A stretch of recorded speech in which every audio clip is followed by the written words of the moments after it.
Bakers, we are at step 5. Well, what is step 5? Step 5 is a bulk ferment. You get here by having a successful mix. Window pane test has been passed. You have mixed your dough to beautiful consistency, whether by hand or by machine. You now advance to the step 5 bulk ferment.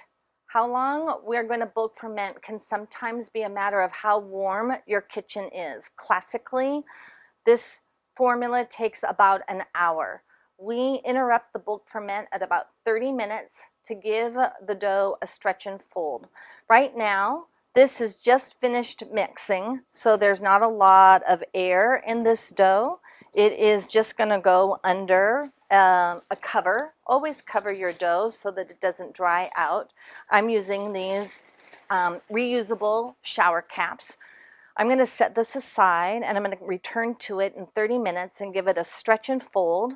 There's a number of ways that you can do that. And then at about an hour, the dough will have achieved a 1.5 to 2 times lift in size. We're going to watch it grow, and that's plenty. We will then divide and shape it, which is step 6. So step 5, we don't have a lot of hands-on time here. Just going to revisit it in 30 minutes. I'll see you then. Hi bakers, it's been 30 minutes in our bulk ferment. Remember, we want to go about an hour. We want the dough to increase in size about 1.5 to 2x. Let's take a look under the hood, as it were, at where we're at after 30 minutes. This dough has clearly got more development. It's clearly larger. It's doing what it needs to do. We want to perform a fold. The purpose of the fold is to help the microbes, if you will, move to greener pastures. It gives us an opportunity to add one more stage of development on that gluten. So we're giving it a little bit of a stretch, while also at the same time helping the organisms that are activating this dough move about. We get 2 benefits with one fold, and there are a number of different ways to complete a fold. There's the stretch and fold, which involves pulling the dough up and over itself, like so.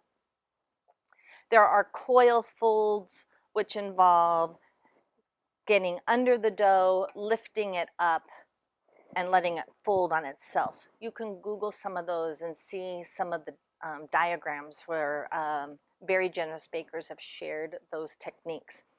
Today we're going to go ahead and just do a simple stretch and fold, and we're going to do this. This is a circular bowl. Most of you have circular bowls, but if you are bulking in a square container, it's easier to see the opposite sides.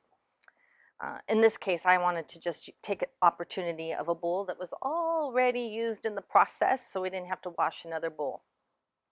You can see I have my water to the side here, and I'm using that to wet my hands. I want to loosen up the dough from the bottom of the bowl.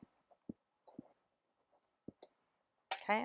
Then I'm going to gently pull this dough up and over itself. That's the stretch.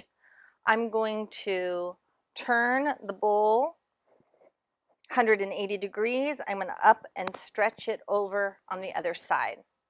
Then, similarly, I'm going to take the top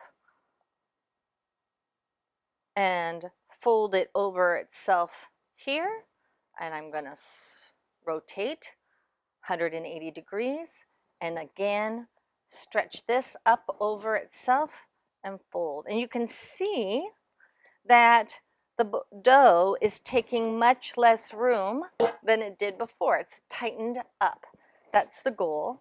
Now, I also like to just sort of massage, tuck in all of the ends, make it pretty at every stage of the process. And you can see it's much rounder, tighter, and we're going to let it rest again for another 30 minutes. Always do so covered. Reuse your shower cap. There we go. 30 minutes, and we'll be ready to divide and pre-shape.